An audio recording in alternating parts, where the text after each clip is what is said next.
नमस्कार, आप हैं IPN7 के साथ। आइए शुरुआत करते हैं ताबड़तोड़ खबरों का सिलसिला सुपरफास्ट न्यूज में। भारत पाकिस्तान के बीच NSA स्तर की बातचीत खुद पाकिस्तान ने ही रद्द कर दी। ये बातचीत आज दिल्ली में होनी थी। पाकिस्तान के राष्ट्रीय सुरक्षा सलाहकार सरताज अजीज अब भारत नहीं आएंगे। हालांकि बातचीत रद्द होने का ठीकरा पाकिस्तान ने भारत की सिर फोड़ने की कोशिश की। इससे पहले भारतीय विदेश मंत्री सुषमा स्वराज ने पाकिस्तान को शनिवार रात तक का वक्त देते हुए उससे हुर्रियत से मुलाकात और कश्मीर पर बात न करने का आश्वासन मांगा था। वार्ता रद्द होने पर विदेश मंत्रालय ने कहा कि ये दुर्भाग्यपूर्ण है और भारत ने कोई शर्त नहीं रखी थी। पाकिस्तान ने एक बयान जारी कर कहा कि उसने विदेश मंत्री सुषमा स्वराज के प्रेस कॉन्फ्रेंस पर गौर किया, जिसके बाद लगा कि दोनों देशों के बीच अब NSA लेवल की बातचीत का कोई मतलब नहीं है। पाकिस्तान ने भारत पर इल्जाम लगाते हुए कहा कि भारत की शर्तों पर बात नहीं होगी। वहीं विदेश मंत्रालय ने बयान जारी कर कहा कि हमने पाकिस्तान के साथ NSA स्तर की बातचीत के लिए शिमला और उफा वार्ता के आधार पर एजेंडा तैयार किया था। हम इन दोनों समझौतों के आधार पर वार्ता के लिए पूरी तरह तैयार थे। भारत पाकिस्तान में NSA स्तर की वार्ता रद्द होने से पहले दोनों देशों के बीच आरोप प्रत्यारोप का दौर चला। पाकिस्तान के राष्ट्रीय सुरक्षा सलाहकार सरताज अजीज के आरोपों के बाद विदेश मंत्री सुषमा स्वराज ने जमकर पलटवार किया। जाहिर है जी, हमारा तो क्लियर था कि ऑल आउटस्टैंडिंग इशू कह दिया तो कश्मीर शामिल है। अब इंडिया उसको इम्प्लीमेंट कर रहा है, क्योंकि इंक्लूडिंग J&K नहीं लिखा तो इसका मतलब है कि कोई पॉलिसी में तब्दीली आई है। लेकिन जैसे मैंने अपनी स्टेटमेंट में कहा कि इसमें कोई बात आप मेरे ख्याल है जितने लोग यहाँ बैठे हैं उनसे पूछ लें कि कौन सा सबसे आउटस्टैंडिंग इशू इम्पोर्टेंट है। एवरीबडी से कश्मीर। ये जो मीटिंग NSA के स्तर पर होनी है, ये आतंकवाद पर ही होगी। इसमें कोई दूसरा विषय नहीं जुड़ सकता। हाँ, आतंकवाद से संबंधित सारे मुद्दे जुड़ सकते हैं, लेकिन आतंकवाद के अलावा कोई भी मुद्दा इसमें नहीं जुड़ सकता। जहां तक आज सरताज साहब कह रहे थे कि भारत भागना चाहता है आउटस्टैंडिंग इश्यू से, मैं इस प्रेस कॉन्फ्रेंस के माध्यम से कहना चाहती हूं कि भारत बिल्कुल भागना नहीं चाहता। Pakistan is ready to hold NSA talks without any precondition. In fact, it was India which introduced a new condition through its quote-unquote advice that Pakistan could not meet Hurriyat leaders. सरताज अजीज साहब, आप हुर्रियत को या किसी भी अन्य को तीसरा पक्षकार मत बनाइए।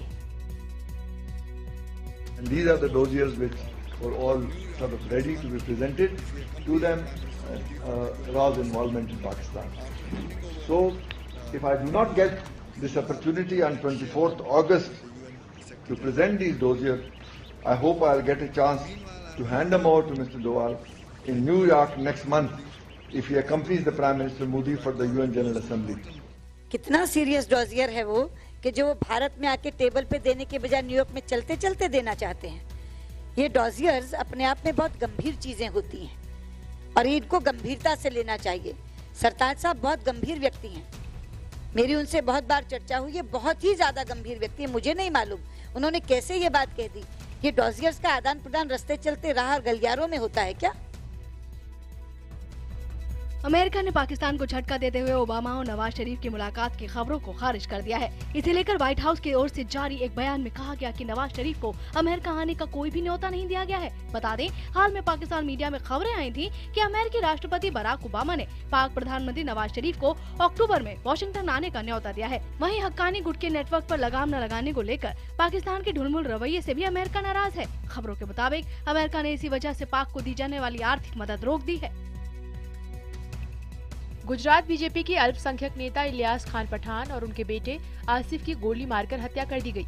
अंग्रेजी अखबार राजकोट नाउ के मैनेजिंग डायरेक्टर इलियास खान जब ऑफिस से घर पहुंचे थे, तब नकाबपोश हमलावरों ने उन पर फायरिंग कर दी। इस दौरान जब उनके बेटे आसिफ और अकबर उन्हें बचाने के लिए दौड़े तो हमलावरों ने उन पर भी गोलियां चलाई, जिसके बाद हमलावर मौके से फरार हो गए। इस हमले में घायल हुए इलियास खान के दूसरे बेटे अकबर की हालत गंभीर बनी हुई है। पुलिस ने इलाके की नाकेबंदी कर दी, लेकिन अभी तक कोई भी आरोपी नहीं पकड़ा गया है। यूपी बीजेपी के प्रदेश अध्यक्ष लक्ष्मीकांत वाजपेयी एक कार दुर्घटना में घायल हो गए। उनकी कार मेरठ के सिविल लाइन इलाके में डिवाइडर पर चढ़ गई, जिससे वाजपेयी समेत 2 लोग घायल हो गए। दुर्घटना के कुछ देर बाद ही लक्ष्मीकांत वाजपेयी ने ट्वीट कर कहा कि वो ठीक हैं और उन्हें चेहरे और कमर पर हल्का झटका लगा है। डॉक्टरों ने उन्हें बताया कि चिंता की कोई बात नहीं है और वो जल्द ही कार्यकर्ताओं के बीच होंगे। दिल्ली के जनकपुरी इलाके में ट्रैफिक कांस्टेबल को ड्यूटी के दौरान एक मिनी ट्रक को रोकना भारी पड़ गया। कांस्टेबल दिनेश कुमार मीणा ने जब एक ट्रक को जांच के लिए रोकने की कोशिश की तो आरोपी ड्राइवर ने उसे कुचल दिया और ट्रक छोड़कर मौके से फरार हो गया। दिनेश को गंभीर हालत में अस्पताल में भर्ती कराया गया है। बताया जा रहा है कि उसकी रीढ़ की हड्डी और सिर में गंभीर चोट लगी है। पुलिस ने मिनी ट्रक जब्त कर लिया है और आरोपी ड्राइवर की तलाश कर रही है।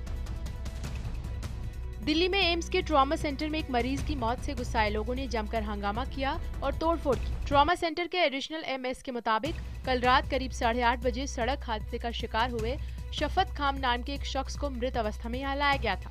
उन्होंने इस बारे में पीड़ित परिवार को बताया, लेकिन इसके बाद एक एक कर कई लोग ट्रॉमा सेंटर में आने लगे। जब गार्ड ने भीड़ को बढ़ने से रोका तो उन लोगों ने पहले गार्ड्स को पीटा और फिर तोड़फोड़ करने लगे। इसके बाद मौके पर पुलिस को बुलाया गया और पुलिस ने लोगों को शांत करने की कोशिश की। एनडीएमसी कर्मचारी की आंख फोड़ने के आरोपी आम आदमी पार्टी के विधायक सुरेंद्र सिंह को 3000 के मुचलके पर जमानत मिल गई। उनकी पुलिस रिमांड को लेकर अदालत ने फैसला सुरक्षित रखा है। बता दें कि दिल्ली कैंट सीट से विधायक सुरेंद्र सिंह और उनके असिस्टेंट पर एनडीएमसी कर्मचारी के साथ बदसलूकी और मारपीट करने का आरोप है।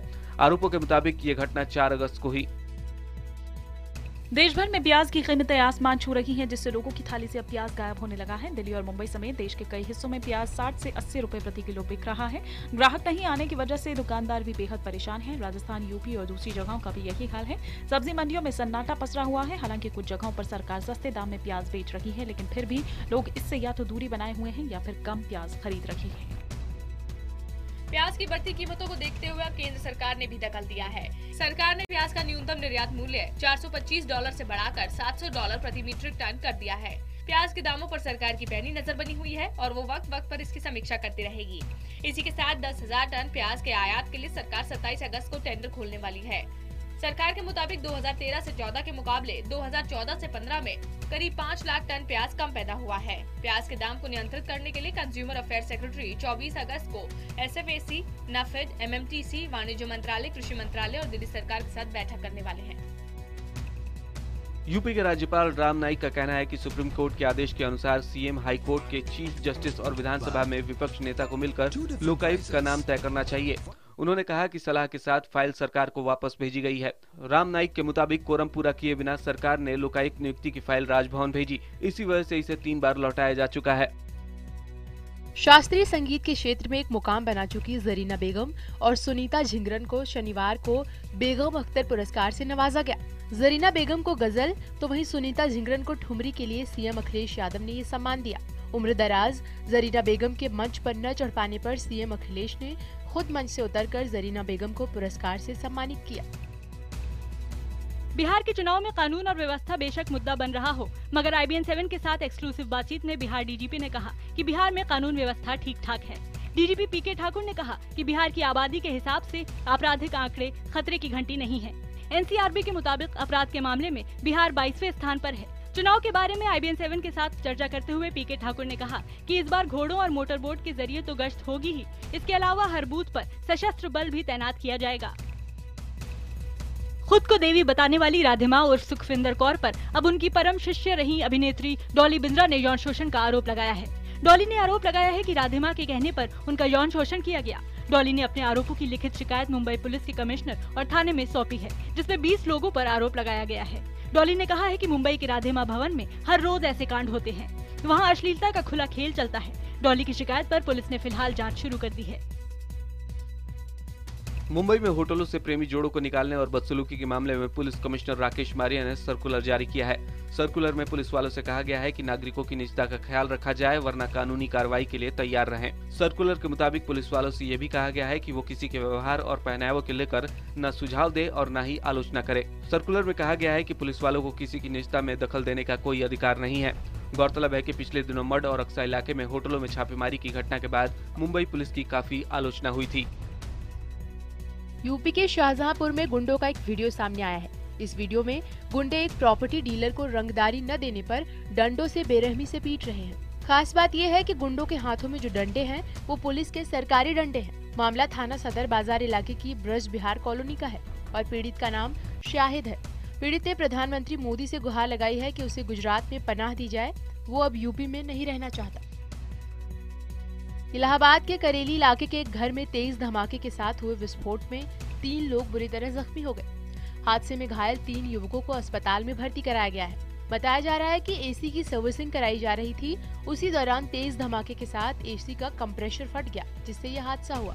विस्फोट इतना तेज था कि आसपास के घरों के लोग भी दहशत में घर से बाहर आ गए।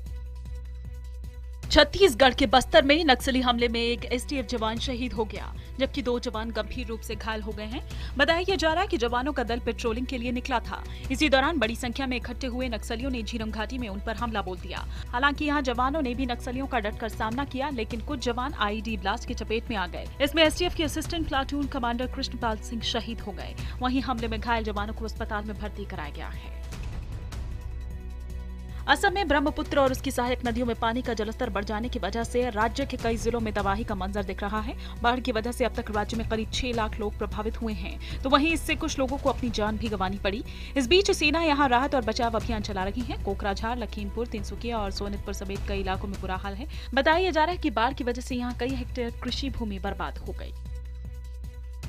बाढ़ की वजह से उत्तर प्रदेश और पश्चिम बंगाल के कई जिलों में भी लोगों का हाल बेहाल है। पश्चिम बंगाल के जलपाईगुड़ी जिले में भी बाढ़ अपना कहर बरपा रही है। लोग अपने घर बार छोड़ने को मजबूर हैं। लगातार हो रही मूसलाधार बरसात की वजह से राज्य के दूसरे जिलों का भी यही हाल है। वो जलमग्न हो चुके हैं। वहीं प्रशासन लोगों को राहत शिविरों में भेज रहा है। इधर यूपी के लखीमपुर खीरी जिले में भी बाढ़ ने कई घरों को तबाह कर दिया है। शारदा और घाघरा नदियों में बाढ़ आने से कई घर पानी में डूब गए हैं और लोग मदद का इंतजार कर रहे हैं। वनडे क्रिकेट टीम के कप्तान और सेना के honorary lieutenant colonel Mahendra Singh Dhoni को अब पैरा ट्रूपर का भी तमगा मिल गया है। शनिवार को धोनी सेना की वर्दी पहनकर आर्मी स्कूल पहुंचे, जहां उन्होंने बच्चों से मुलाकात की। पैरा ट्रूपर का तमगा हासिल करने के लिए धोनी को 5 जंप करनी थी। इनमें से एक रात में होनी थी। इसके लिए धोनी ने 7 अगस्त से आगरा के पैरा ट्रेनिंग स्कूल में पैरा जंपिंग की ट्रेनिंग की। ट्रेनिंग के बाद उन्होंने सभी 5 जंपों को सफलतापूर्वक पूरा कर लिया।